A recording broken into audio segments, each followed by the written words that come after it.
Hello दोस्तों, physical geography में आपका एक बार फिर से वीडियो लेक्चर 3 में स्वागत है। मैं टीपी सुतार आज आपके लिए लेकर आया हूँ भूगोल की शाखाएं, यानी कि कितनी ब्रांच होती है भूगोल की और किस प्रकार से भूगोल को डिवाइड किया गया है। ठीक है, तो देखिए, सबसे पहले मैं बात करता हूँ कि जो भूगोल की शाखाएं हैं उनको यहाँ डिवाइड कर दिया गया है, यानी कि भौतिक भूगोल के रूप में पढ़ेंगे अपन। ठीक है, भूगोल की एक शाखा है भौतिक भूगोल, दूसरा आ गया भूगोल का अलग ब्रांच आ गया दर्शन शास्त्र, या फिर आप सिद्धांत बोल सकते हो। ठीक है, इसके बाद विधि एवं तकनीक का जो भूगोल है वो अलग से ब्रांच हो गया, और फिर मानव भूगोल के बारे में एक अलग से शाखा है भूगोल की। ठीक है ना, तो इसका अलग अलग विवरण दिया गया है। देखिए, मैं आपको डायग्राम के थ्रू बहुत अच्छे से समझाने की कोशिश करूंगा। आई होप आप अच्छे से समझ रहे होंगे। ठीक है, देखिए, भौतिक भूगोल की बात करने वाले हैं। पहले तो भौतिक भूगोल को फिर से 4 भागों में डिवाइड कर दिया गया है। भौतिक भूगोल को भू आकृतिक विज्ञान के रूप में डिवाइड किया कर दिया गया है, यानी भौतिक भूगोल की अलग से ब्रांच है, अलग से यूनिट है भू आकृतिक विज्ञान पहला। दूसरा बोलूँ तो जलवायु विज्ञान, ये भी भौतिक भूगोल का एक यूनिट है। ठीक है ना, ठीक है, भाग है या फिर प्रकार है। ठीक है, तीसरा क्या है, जल विज्ञान, यानी कि भौतिक भूगोल का तीसरा कौन सा ब्रांच है, जल विज्ञान। ठीक है, मृदा भूगोल, और चौथा आ गया अपना मृदा भूगोल, यानी कि वो भूगोल की शाखाओं में एक भौतिक भूगोल आता है, और ये 4 प्रकार से डिवाइड कर दिया गया है। यानी कि पहला भू आकृतिक विज्ञान, दूसरे की बात करूं तो जलवायु विज्ञान, तीसरे की बात करूं तो जल विज्ञान, और चौथा अपना आ गया मृदा भूगोल। ठीक है, इसके बाद देखिए आप, हम बात करने वाले हैं दर्शन शास्त्र या फिर सिद्धांत की। ये एक अलग से भूगोल की शाखा है, या फिर ब्रांच बोलो तो इसको भी यूनिट में बांट दिया गया है, या फिर काइंड्स ऑफ टाइप में इसको विभक्त कर दिया गया है, या फिर अलग कर दिया गया। ठीक है ना, तो इसके दर्शन शास्त्र या फिर सिद्धांत बोलो आप, तो इसको 2 टाइपों में विभाजित किया गया है। पहला टाइप कौन सा है कि भौगोलिक चिंतन के रूप में हो गया।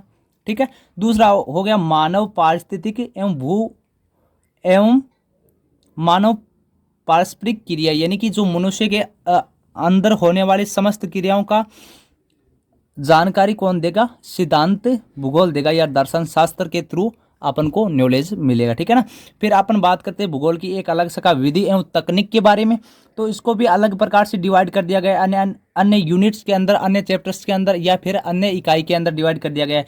जिसमें विधि एवं तकनीक है उसको 3 भागों में डिवाइड कर दिया गया है। पहला है मानचित्र कला, दूसरा है क्षेत्रीय सर्वेक्षण विधि। ठीक है, और एक अलग से आ गया भू सूचना। ठीक है, और मात्रात्मक तकनीक, यानी कि जो विधि एवं तकनीक है भूगोल का ब्रांच, उसको 4 टाइप में, 4 यूनिट में अलग से बना दिया गया, अलग से विभक्त कर दिया गया, या फिर अलग प्रकार से बांट दिया गया। तो 4 टाइपों में पहला है मानचित्र कला आ गया अपना, क्षेत्रीय सर्वेक्षण विधि आ गया दूसरा, तीसरे की बात करूं तो मैं भू संरचना आ गया, और चौथा आ गया मात्रात्मक तकनीक। ठीक है, यहाँ तक आपको आई होप बहुत अच्छे से क्लियर हो गया होगा।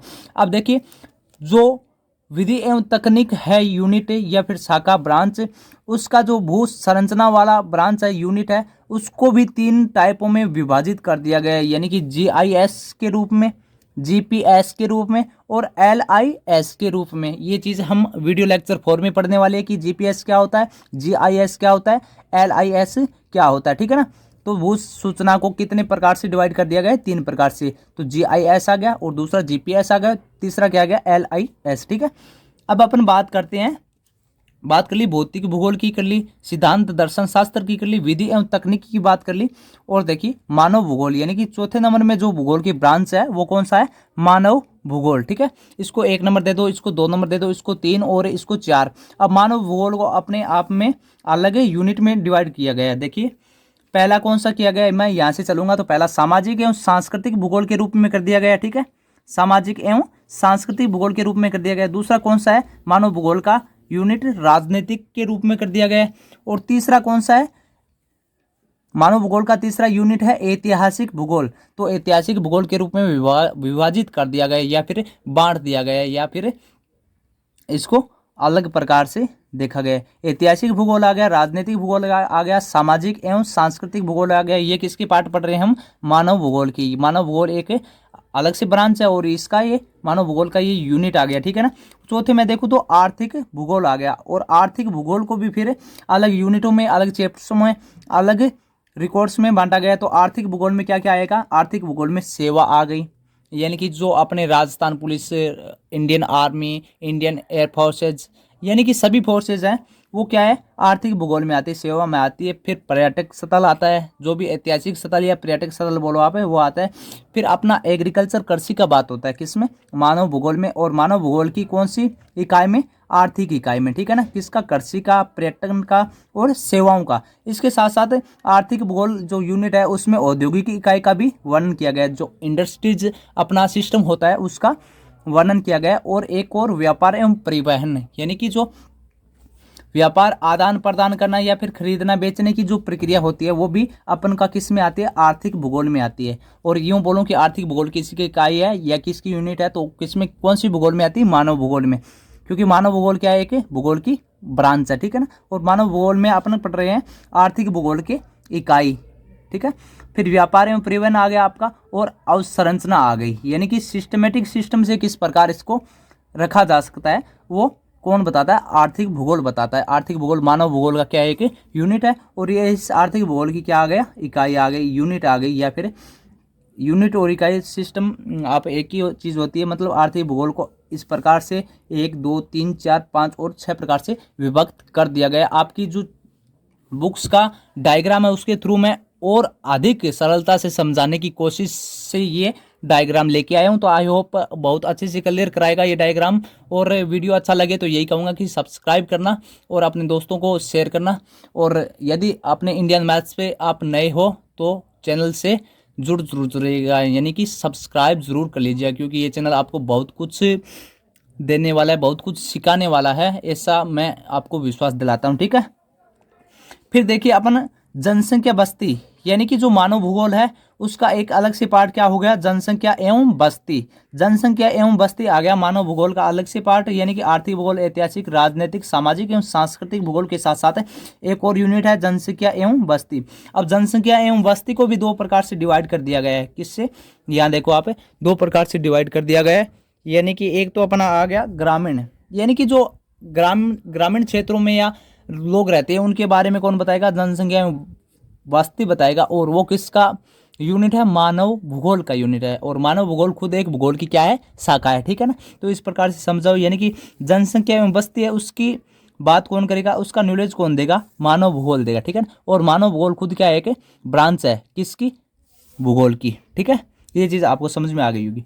अब जनसंख्या एवं बस्ती को भी दो टाइप में डिवाइड कर दिया गया है, बांट दिया गया है, ठीक है। तो पहला होता है ग्रामीण और दूसरा नगरीय, यानी जो लोग गांव में रहते हैं उनका सिस्टम कैसे होता है, और जो लोग शहरों में रहते हैं उनका सिस्टम, उनका रहन सहन, खान पान और उनका सारा का सारा जो आर्थिक सिस्टम है वो कौन बताएगा, जनसंख्या एवं बस्ती बताएगा। और वो मानव भूगोल के अंतर्गत आता है। तो आई होप ये चीज़ आपको बहुत अच्छे से क्लियर हो गई होगी।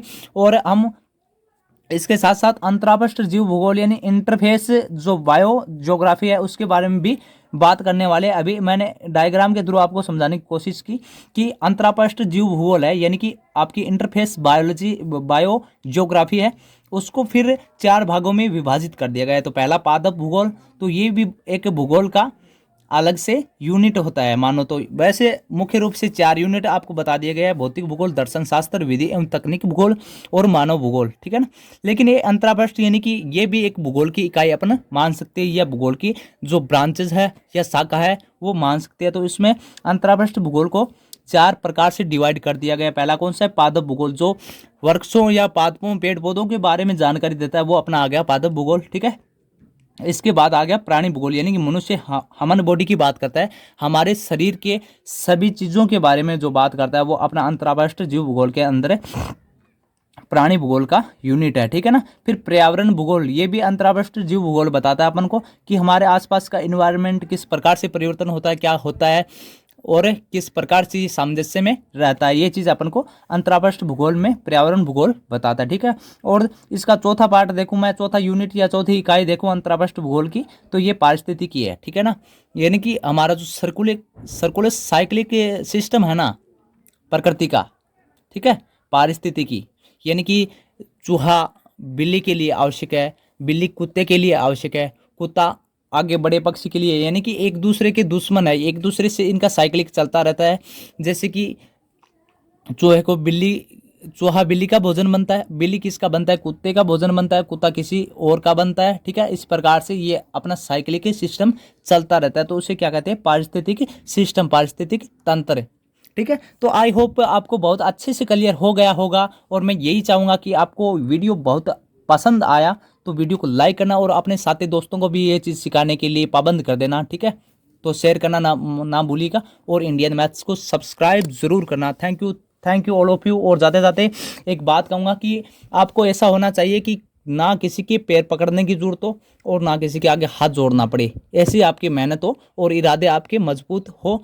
तो उसके लिए दो लाइनें आपके लिए डेडिकेट करना चाहता हूँ, डेडिकेट ऑल ऑफ यू, कि ना किसी के आगे हाथ जोड़े हैं और ना किसी के पैर पकड़े हैं। अजी ना किसी के आगे हाथ जोड़े और ना किसी के आगे पैर पकड़े। आप तो यूं कहा करो कि पहले नंबर पर मेहनत अपनी और दूसरे नंबर पर इरादे तकड़े है। ठीक है, यानी कि ना किसी के आगे हाथ जोड़े और ना किसी के पैर पकड़े हैं, पहले नंबर पे मेहनत अपनी और दूसरे नंबर पर इरादे तगड़े हैं। तो भैया जी सिस्टम आपका हिला देने वाला होगा। ठीक है ना, तो मिलते हैं अगले वीडियो में, तब तक के लिए जय हिंद, जय Bharat. Thank you so much.